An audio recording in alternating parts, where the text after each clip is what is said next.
naguze twa Amstel twe tubiri na Petit Mitsingi zanjye ebyiri ndangije nyimara kwinjira nsaga umukobwa ari mu cyumba ryamye ku buriri my friend so kukubeshya seti nyimara kwinjira nta kindi kintu umutima wese wakira urumva nukuryamana n'uwo mukobwa ariko reka ngubwire ngo uwo mukobwa uza makuru nahawe uwo mukobwa yari umudayimoni utinya Imana yari umudayimoni ngo ni umudayimoni wahagurukiye kuyobya ikintu cyitwa umukozi w'Imana wari we wese nacuruzaga ibintu by'amapampegisi downtown yego ndangije nkajya nkorera amafaranga ayo mbonye ngatekereza ubusambanyi ayo mbonye ngatekereza ubusambanyi Imana igukomeze ariko Imana igatuma abakozi bayo ikababwira bati genda ubwire Jado yuko kugira ngo muhombe nzamuhombya nibwo hari umugabo witwa Kazungu uranguza witwa Mukovi yari yazitwaye zose zo nari mfite muhereza ya mafaranga yose nari mfite ndamwana igenda ujye kuzana pampegisi icyo gihe yagiye agiye noneho kubw'imyako bahita banyibana telefone mwana mbimbwa ninkubwira ngo nabaye imbwa mbaho nabi mu buzima biteye ubwoba nangira kujya ninangira ariko nkumva Imana imiramwa ngo ujya gusaba imbabazi ngavuga ni sinajya gusaba imbabazi ariko icyo nasaba umuntu umugira neza umuntu wumva wafasha Jado umuntu wumva wagirira neza Jado sibyo atitaye wenda ku makosa Jado yakoze urumva ahubwo akumva afite umutima wa kimuntu wo kuba yafasha Jado seti umuntu wumva yaha Jado niyo yaba ari umuguru w'inkweto sibyo cyangwa akaba yamuha bivuze ngo ugezaho gusaba n'umuguru w'inkweto nta kintu nsigaranye ubu nta kintu mfite urumva uwama umuguru w'inkweto cyangwa se n'uwama ipantaro cyangwa n'uwama umupira ni ukuri navuga ngo yabakoze cyane urumva kubera ko kuba mvuze gutya si uko nafite amaboko cyangwa amaguru cyangwa ibitekerezo urumva ahubwo hari ubutayu umuntu abamo uretse abantu bonyine bashobora kumugoboka kubera ko niyo mpamvu Bill Gates ni umukire wa mbere ku isi sinzi niba akiri uwa mbere ariko yaravuze ngo buri umutungo wa mbere umuntu agira ni abantu iyo ufite abantu uba ufite byose niyo mpamvu rero umuntu wavuga ati Jado ngenda ndamuha inkweto Jado ngenda ndamuha ipantaro Jado ngenda ndamuha umupira navuga ngo seti umuntu icyo yumva cyose yafasha Jado ni ukuri ko Imana yabakoze kubera ko ubu ngubu nsigaye ndi vide pe nsigaye ndi vide rwose kubera ko nunansura mu rugo nawe uzabireba none haramutse nk'uwifuza kugufasha uwagiye icyo yumva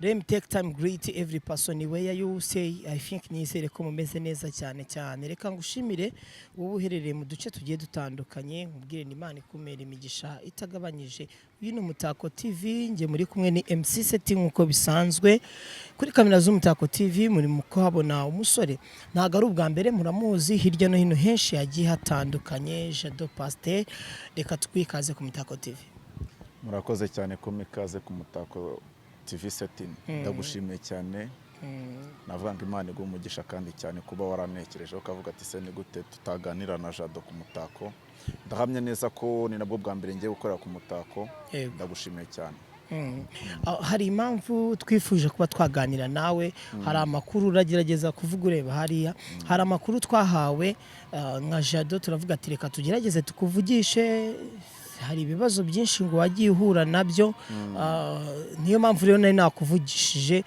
ndakubaza ni se ibintu wahuye nabyo ni isomo ndetse kandi n'umuntu ukurikira Umutako TV hari inyigisho byamuha hari ubufasha byamufasha gwino dukwana ikiganiro kibe cyatambuka ku Mutako TV abadukurikira abakunzi bacu Abanyarwanda muri rusange nabari hanze yarwo babashe kuba bamenya Jado umushiti wabo umuvandimwe wabo ibyamubayeho ni ibiki byagenze gute bye byifashe bite nagira ngo noneho utangire utubwira ubuhamya ufitiye Abanyarwanda ndetse n'abakurikira Umutako TV muri rusange muri aka kanya ibyakubaye mu bihe bishize murakoze cyane reka by'umwihariko nongere nshimira abakunzi bakurikira Umutako TV nk'uko mubizi koko wa mugani ni Jado nsenga bisa nkaho ngiye gusubira inyuma gatoya navuga ngo ubundi ngewe mu rugo navukiye mu Basilamu kubera ko ubundi amazina yanjye ya nyayo ari mu ndangamuntu nitwa Ndayambaje Shabani ni ukuvuga ngo rero Jado nsenga niryo zina abantu benshi bazi navuga ngo nabatijwe muri ADPR maze kubatizwa nkura ndo muvuga butumwa ariko nyuma biza kuza nza kuza gucika intege nsubira inyuma nsubira hasi Yeah. abantu rero bashobora kwibaza ngo se Jado yacitse intege gute, Jado yasubiye inyuma gute. Barabizi ibintu by'ubuhanuzi byagiye bitambuka kuri YouTube kandi bagiye banabona kenshi ngenda nsaba imbabazi. Mu by'ukuri rero navuga ngo n'impamvu nifuje kuba wenda nasangiza Abanyarwanda cyangwa se abakunzi bose b'Umutako TV bari mu bice bigiye bitandukanye kugira ngo mbabwire story byambayeho. Ndagira ngo ngaruke ku kintu gisa nkaho itangira ryo gucika intege kwanjye, cyane ko abantu bakuzi warabaye umukozi w'Imana. Byatangiye gute ujya gucika intege kugira ngo utandikire uve mu gakiza? Ni ukuvuga ngo ubundi njya gucika intege batagira ngo wenda n'ibiriya bintu by'ubuhanuzi bagiye babona byagiye bitambuka. Ubundi mbere na mbere njya gucika intege ninjiye mu bintu by'abakobwa. Nimvuga abakobwa nibagira ngo ni abakobwa benshi. Sinzi nimba wanyemerera nkavuga nkuru uburyo byagenze. Itubwire nta kibazo. Ni ukuvuga ngo ndabyibuka hari umuhungu w'inshuti yanjye yitwaga David. Uwo muhungu asengera mu nkuru nziza. Yarampamagaye arambwira icyo gihe ndabyibuka hari kuwa gatanu. Kuwa gatanu nimugoroba nko mu masaa 8 arampamagara arambwira ati se Jado uri hehe? Icyo gihe narindi zanuza za Kayonza. Nambwa ndi Kayonza ariko ngiye kuza. Arambwira ati noneho banguka ngure kantu tujyana. Icyo gihe naraje maze kuza tujyana hehe? Tujyana i Remera. I Remera hagana hehe? Gisimenti. Okay. Noneho tumaze kugerayo ndabyibuka nibwo nagezeyo. Arangije we atuma inzoga yitwa Siminoff. Sinzi niba uyizi. Abari yatuma icyo gihe ndabyibuka njyewe nanyweye fanta. Noneho ngiye kubona haciyemo nk'iminota 30 turimo turaganira, ngiye kubona mbonazanye n'abakobwa babiri. Umwe yitwaga Cynthia, undi yitwa nimba ari Gloriosa. Noneho arangije arambwira ati se waguha pasi.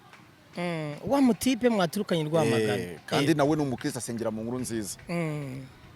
Ndavuga ni se pasi ibyo bintu najya mbijyamo. Icyo gihe ambwira ati wowe reka nkwereke ikintu ngiye gukora. Reka mbanze ngugurira agacupa.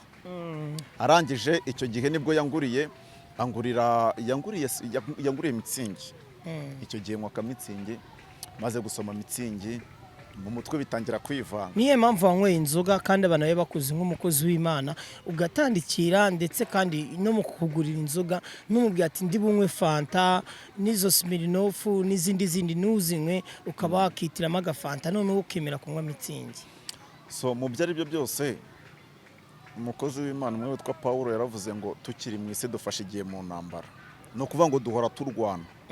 Urumva uratsinda ugatsindwa. Ni ukuvuga ngo rero kuba naranyweye inzoga ntabwo ari imbaraga zanjye ahubwo nicyo gihe. Yes, nagombaga gukora ibyiza igihe kikagera n'ibibi bigakorwa. Ubwo urimo urumva rero gufata umwanzuro wo kunywa inzoga ni handi uvuga ati se wa mugani ko ndi urubyiruko nkaba ndi kumwe n'urubyiruko nanjye wanywa icupa. Ariko nyamukuru uramutse umbaje ngo niyihe mpamvu wemeye kunywa inzoga kandi ukijijwe.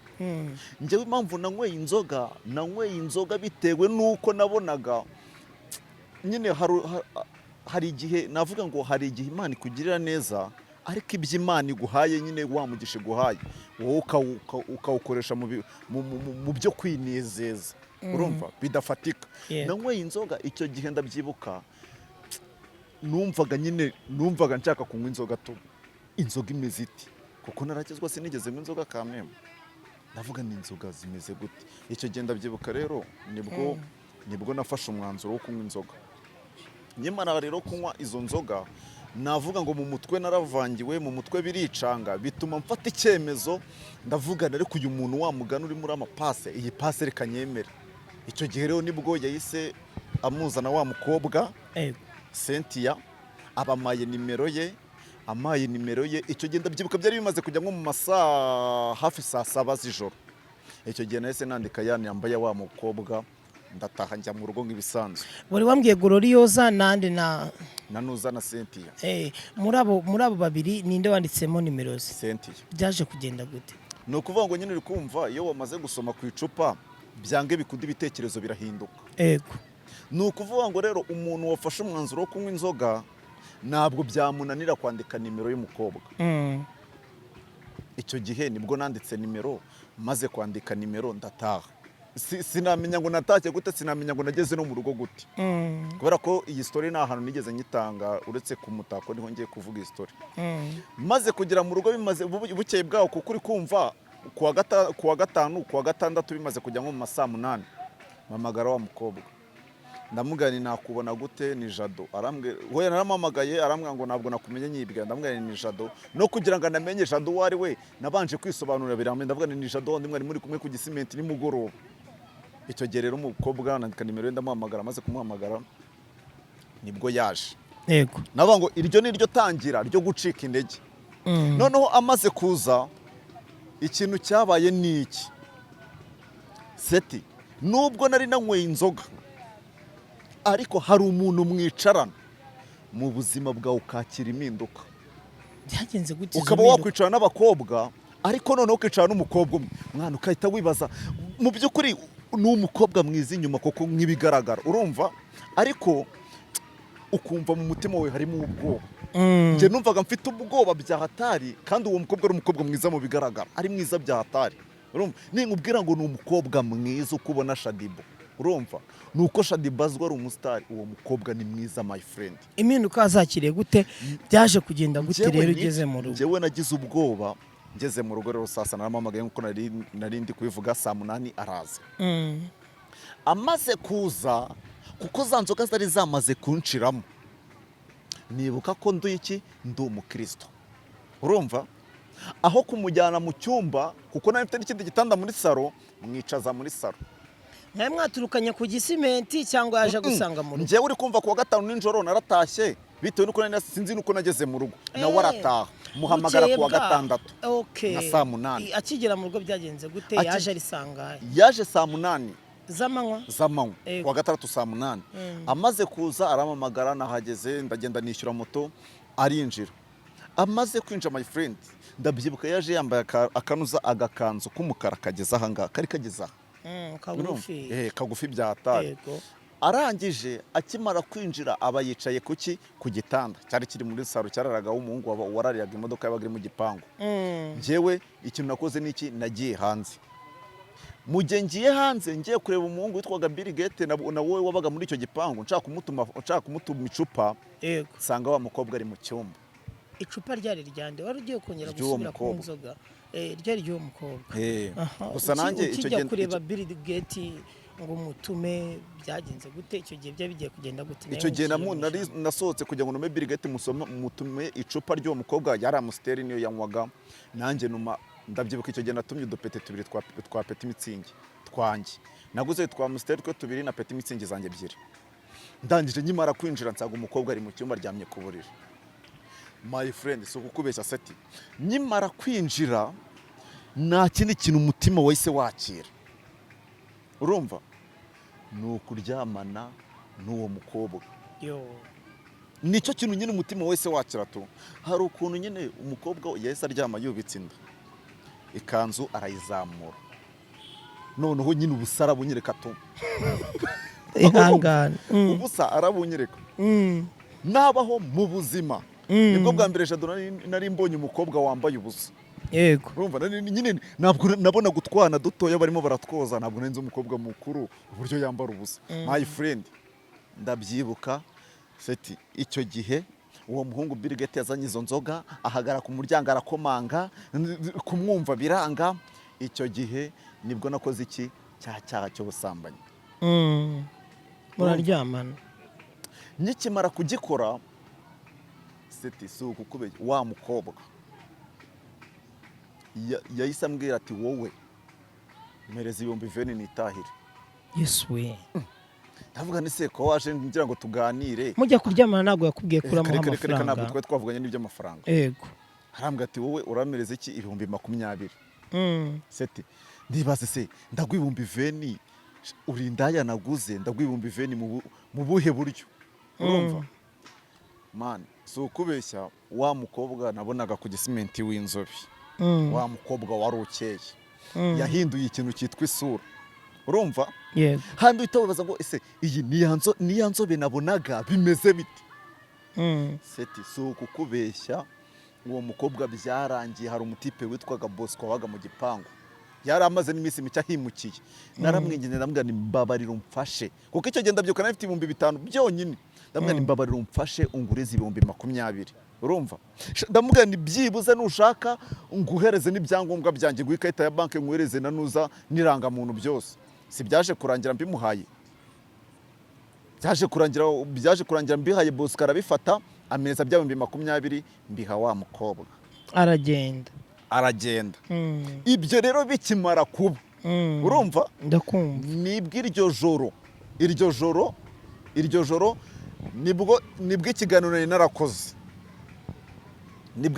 narakoze cyagiye hanze icyo gihe cya kiganiro twari twarakoze njyewe nabayaka nibwo cyagiye hanze umva man niho hantu Jado yacikiye intege ariko reka ngubwire ngo uwo mukobwa uza amakuru nahawe uwo mukobwa yari umudayimoni utinya Imana yari umudayimoni ngo ni umudayimoni wahagurukiye kuyobya ikintu cyitwa umukozi w'Imana wari we wese none se Jado ko bavuga yuko amadayimoni agenda nijoro uwo akaba yaraje ku manywa wowe niki kikwemeza yuko uwo mukobwa yari dayimoni none se seti urimo uravuga ngo ngagenda nijoro urimo urumva ku gisimenti twari turiyo sangaye mwe muri yo nijoro ariko agaruka bukeye bwaho yaje ku manywa kuko wambwiye sangani z'amanywa buriya amadayimoni ntabwo agenda nijoro gusa no ku manywa aragenda izina rya Yesu no ku manywa amadayimoni aragenda yego mu nsengero amadayimoni abariyo amayabwa ukimara kuryamana nawe wari umaze kumbwira ati hari ikiganiro naheruka gukorana bayaka byaje kwifata gute icyo gihe byagenze gute icyo gihe nibwo twari tumaze igihe dukora ikiganiro icya kiganiro twakoraga nyine turimo turakora ibintu by'imiteguro by'amakontenti ibintu byo kubeshya nibwo bukeye bwaho cyagiye yakayavuze ati twebwe ibintu twakoraga byari ukubeshya ukimara kuryamana n'uwo mukobwa nibwo bwakeye akavuga yuko ntabeshya rwose bukeye bwaho muri icyo gitondo urumva nahita mvuga ngo niho rero sasa ihuriro ry'ubutayu ihuriro ry'ubuzima bubi ihuriro ryo kubaho nabi naho byahereye naho byatangiye nuko icyo kintu niranze kukivuga ndavuga ni ngomba kuzakiganira ku mutako birababaje urumva aho ngaho niryo bukeye bwaho nibwo nahise njya hanze kubura amafaranga yo kwishyura inzu no guhomba ku bijyanye na bizinesi yawe ndetse kandi ukajya no mu buzima bubi byatangiye ryari byatangiye umaze kuryamana n'uwo mukobwa aho ngaho kuri uwo mukobwa yes nibwo natangiye no kujya mbura n'3,000 cash bizinesi yawe yaje guhomba gute gusorwa mu nzu byagenze gute icyo gihe nacuruzaga ibintu by'amapampegisi downtown yego ndangije nkajya nkorera amafaranga ayo mbonye ngatekereza ubusambanyi Imana igukomeze ariko Imana igatuma abakozi bayo ikababwira bati genda ubwire Jado yuko kugira ngo muhombe nzamuhombya Imana ikajya imbwira ngo kugira ngo muhombe nzaguhombya ayo mafaranga nayabona nkayajyana mu busambanyi noneho umunsi umwe kuko nafite aka business koroheje kuko kari karimo 400 urumva kuko uri kumva ako ka business nakashinze nyimara kugera kuri YouTube n'ubundi urumva Imana itangiye kuma wamugisha none ya business nza kuza kwizera umuhungu witwa Gerick mutuma ahantu gwitwa kwa François naho baranguza ibintu by'amapampegisi kuko niho twaranguraga muhereza amafaranga icyo genda byuko kuko twanazicuruje zose byari muri hari icyo gihe nibwo nanuza icyo gihe nibwo hari umugabo witwa Kazungu uranguza ahantu witwa Mukovi yari yazitwaye zose zo nari mfite muhereza ya mafaranga yose nari mfite ndamwana igenda ujye kuzana pampegisi icyo gihe yagiye noneho kubw'imyako bahita banyibana telefone mwana mbimbwa ninkubwira ngo nabaye imbwa mbaho nabi mu buzima biteye ubwoba nangira kujya ninangira ariko nkumva Imana imiramwa ngo ujya gusaba imbabazi ngavuga ni sinajya gusaba imbabazi Imana ingarukaho bundi bushyashya ariko kuko yavuze ngo kujya nguhombe nzaguhombya bya bintu byose nari mfite babyibiye rimwe gusohorwa mu nzu byaje kugenda gute kandi ndakubwira ni komeza wihangane nyuma y'ubu buzima tunyuramo nyuma y'ibi byose tugenda tunyuramo buriya hari benshi baba bavuye mu mwuka ubu tuvugana hari ukoze impanuka, hari umaje kuvamo umwuka, hirya no hino hari abamaze gusinzira batakiri kuri iyi si, ariko buriya iyo tugihumeka hari icyo Imana iba ikidushakaho. Mu gusorwa mu nzu byagenze gute? Hari amafoto ufite bagusora mu nzu? Telefone yawe barayibye. Yego. Ihangane. bayeho nabi cyane, ariko gusa icyo nshimira Imana ni uko ndi muzima, hari ibyiringiro ko nzabaho neza. Ndabyibuka mu nshuti nari mfite inshuti, nawe se wari inshuti yanjye. Ndabyibuka nk'amagana kubwira inshuti, aka kanya baranyingira n'ingufuri bayishyizemo. Nakubwiye ko nagiye kwitabara. Wagiye gutabara uravuga ati komeza wihangane, ahubwo nagwa nimero y'umuntu uhamagara. Gusa nanone yaje kuza gukorera inkuru n'ikibazo. Nawe ndavuga nti byange bikunde Imana iriyaranje. Nibwo nageze gutya ndavuga nti noneho mfasha nsohora akamatora nari mfite nkagurisha. None reka nkubwiye ni komeza wihangane, nicyo kintu ndimo nkubwira ni hari benshi bitabye Imana, ariko kuba tuba tugihumeka hari icyo Imana ibiduteganyaho. None ubu tuvugana ni wenda tutarajya ku cyo ngiye kukubaza, bajya kugusora mu nzu wari umaze kumbwira ati n'uwo wamaye ntago byakunze, nayo nagiye mu itabaro. None ubu tuvugana Jado uri kubarizwa hehe? Ufite aho kuba naho byifashe bite? No kuvuga ngo muri kano kanya hari umuhungu witwa Fisi, niwe uncumbikiye nawe afite ubukwe kuri 30 kuwa gatandatu, azakorera ubukwe ibyumba. Ubwo urimo urumva nyine namara gukora ubukwe byumvikane nzahita ngenda. Ubwo rero ndi kwibaza niba nzajya mu rugo, niba nzajya hehe, kandi mu rugo naho ni abasiramu navuyeyo bibaye ibindi bambwiye batuzagwa ahandi, uzapfe nabi. Ubwo rero ndi mu icumbi. Ubwo urimo urumva rero n'impamvu nyirinzu kugira ngo nyiranuke nawe nagurishije akamatora nari nsigaranye. Nari mfite akamatora n'umukeka n'amarido 2. Telefone twavuganyeho mu gitondo ni yande? Naga ari yawe? Niyo natiye. Wari watiye? Ariko simukadi urayifite? Simukadi ndayifite. Yego. Ubu naranaswapurishije kubera ko na nimero yawe kugira ngo nyibone ni Fisi wayimaye.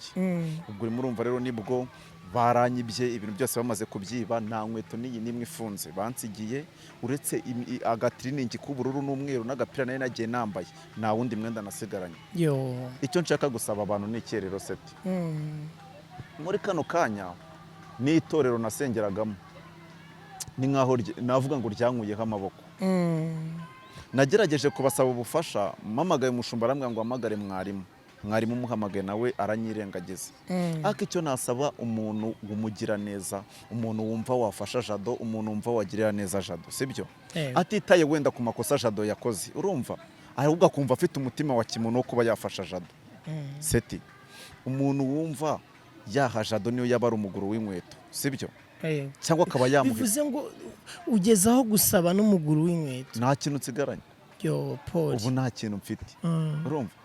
Uwama umuguru w'inkweto cyangwa se n'uwama ipantaro cyangwa n'uwama umupira, ni ukuri navuga ngo yabakoze cyane. Urumva?